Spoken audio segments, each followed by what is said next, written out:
जय श्री राम भक्तजनों, आप सभी का स्वागत है। श्री रामचरितमानस कथा वार्षिक पाठ के 217वें दिन की कथा में।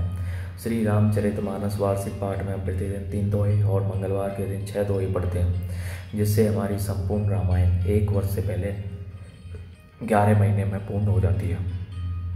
जिन भक्तजनों पर समय की कमी रहती है वे प्रतिदिन 10 से 15 मिनट देकर अपने जीवन को सफल बना सकते हैं। श्री रामचरितमानस श्री तुलसीदास जी द्वारा रचित हिंदी व अवधी भाषा में लिखा हुआ ग्रंथ है, जिसे कोई भी व्यक्ति पढ़ सकता है। इसके पढ़ने के लिए संस्कृत के ज्ञान का होना आवश्यक नहीं है, क्योंकि बहुत से भक्तजन केवल इसीलिए हमारे ग्रंथों का पाठ नहीं कर पाते कि वे संस्कृत में लिखे हुए हैं, परंतु श्री रामचरितमानस आम बोलचाल की भाषा में लिखा हुआ ग्रंथ है, जिसे कोई भी व्यक्ति आसानी से पढ़ सकता है और इसे पढ़कर प्रभु श्री रामचंद्र की कृपा दृष्टि, शिव शंकर भोलेनाथ, दुर्गे माता, पार्वती माता की कृपा दृष्टि पा सकता है, क्योंकि श्री राम नाम स्वयं श्री शिव शंकर भोलेनाथ ने रचा और इस संसार जगत को प्रदान किया।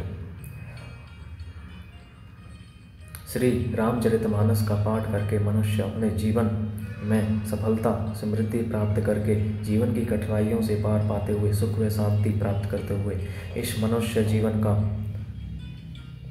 सबसे अधिक लाभ उठा सकता है और अपने इस मनुष्य जीवन को सफल बना सकता है। तो शुरू करते हैं भक्तजनों आज की कथा। सर्वप्रथम श्री रामचरितमानस का पाठ आरंभ करने से पूर्व हम शिव शंकर भोलेनाथ, पार्वती माता, दुर्गे माता को प्रणाम व आह्वान करते हैं। तत्पश्चात सभी गुरुजनों, सभी भक्तजनों को प्रणाम व आह्वान करते हैं कि वे भी हमारी श्री रामचरितमानस में सम्मिलित हों। तो शुरू करते हैं आज की कथा। गुणागार संसार दुख रहित विगत संदेह, तजी मम चरण रोज प्रिय तेने कहूँ देने गए। मंगल भवन मंगलहारी प्रभु सुध श्रुत निर्व्यारी। गुणों के घर संसार के दुखों से रहित और संदेशों से रुष्टा छूटे हुए होते हैं। मेरे चरण कमलों को छोड़कर उनको न दे ही प्रिय होती है न घर ही। निज गुण श्रवण सुनत सकुचाई, पर गुण सुनत अधिक हर साई।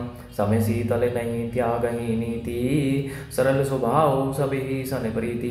कानों से अपने गुण सुनने में सकुचाते हैं, दूसरों के गुण सुनने से विशेष हर्षित होते हैं। सम और शीतल हैं, न्याय का कभी त्याग नहीं करते, सरल स्वभाव होते हैं और सभी से प्रेम रखते हैं। जप तप व्रत दम संयम नेमा, गुरु गोविंद विप्र पद प्रेमा। सिरदा क्षमा मैत्री दाया, मुदिता मम पद प्रीति अमाया। वे जप तप व्रत दम संयम और नियम में रत रहते हैं और गुरु गोविंद तथा ब्राह्मणों के चरणों में प्रेम रखते हैं। उनमें सदा क्षमा मैत्री दया मुदिता प्रसन्नता और मेरे चरणों में निष्कपट प्रेम होता है। विरति विवेक विनय विज्ञाना, बोध जथारथ वेद पुराना। दम्भ मान मद करहि निकाऊ, भूलि न देहि कुमार्ग पाऊ। तथा वैराग्य विवेक विनय विज्ञान परमात्मा के तत्व का ज्ञान और वेद पुराण का यथार्थ ज्ञान रहता है। वे दंभ अभिमान और मद कभी नहीं करते और भूलकर भी कुमार्ग पर पैर नहीं रखते। गावे सुने सदा मम लीला, हेतु रहित परिहित रतशीला। मुनि सुनु साधु ने के गुण जेते, कही न सकही सारद श्रुति ते। सदा मेरी लीलाओं को गाते सुनते हैं और बिना ही कारण दूसरों के हित में लगे रहने वाले होते हैं। हे मुनि सुनो, संतों के जितने गुण हैं उनको सरस्वती और वेद भी नहीं कह सकते। कही सके न सारद शेष नारद, सुनत भगत पंकज गए। अस दीन बंधु कृपाल, अपने भगत गुण निज मुख कहे। सिरुनाई बारे ही बार चरण ही, ब्रह्मपुर नारद गए। ते धन तुलसीदास आस बिहाई जे, हरि रंग रहे। शेष और शारदा भी नहीं कह सकते। यह सुनते ही नारद जी ने श्री राम जी के चरण कमल पकड़ लिए। दीन बंधु कृपालु प्रभु ने इस प्रकार अपने श्रीमुख से अपने भक्तों के गुण कहे। भगवान के चरणों में बार बार सिर नवाकर नारद जी ब्रह्मलोक को चले गए।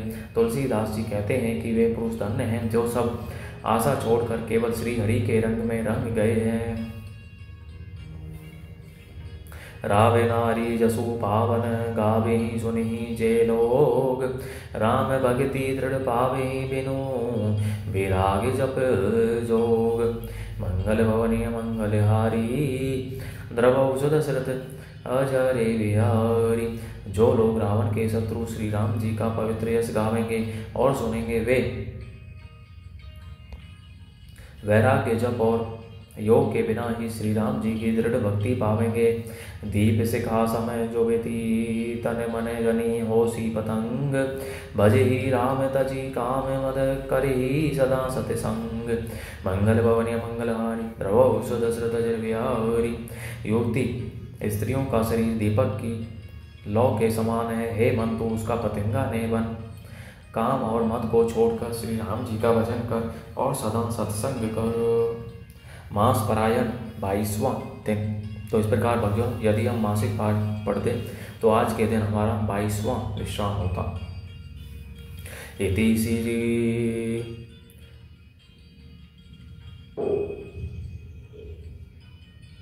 राम श्रीमद् रामचरितमानसे श्रीमद् रामचरितमानस सकल कलश विध्वंसने तृतीय सोपान समाप्त। कलयुग के संपूर्ण पापों को ध्वंस करने वाले श्री राम जी का यह तीसरा सोपान अरण्य कांड समाप्त हुआ। तो इस प्रकार भक्तजनों आज की कथा का विराम यहीं पर होता है। आज हमारा तीसरा सोपान अरण्य कांड यहीं पर समाप्त हो गया। तो इसलिए कथा भी जल्दी विराम हो चुकी है। तो भक्तिजनों शिव शंकर भोलेनाथ जय पार्वती माता आपका बहुत बहुत धन्यवाद जो श्री रामचरितमानस में सम्मिलित हुए तथा अन्य सभी देव देवताओं सभी गुरुजनों का भी बहुत बहुत धन्यवाद। जय सरस्वती माता, जय ज्ञान की देवी, जय बजरंगबली परम भक्त हनुमान, जय श्री तुलसीदास जी, जय श्री वाल्मीकि जी की जिन्होंने श्री रामचरितमानस रचा और इस मनुष्य जगत के कल्याण का साधन प्रदान किया। तो भक्तजनों आप सभी से भी अनुरोध है कि श्री रामचरितमानस का प्रतिदिन पाठ कीजिए और सगे संबंधियों मित्रजनों बंधु बांधवों के साथ शेयर कीजिए। साथ ही उन्होंने भी श्री रामचरितमानस का पाठ करने के लिए कहिए, क्योंकि यदि आप श्री रामचरितमानस का पाठ करते हैं तो आप अपने जीवन को सफल बना सकते हैं। साथ ही यदि आप किसी को श्री रामचरितमानस पढ़ने के लिए कहेंगे तो वही जो श्री राम नाम का राम जपेंगे तो उसमें आपको भी पुण्य का भागी होंगे और आपको भी पुण्य प्राप्त होगा। बोलो जय श्री रामचंद्र की जय।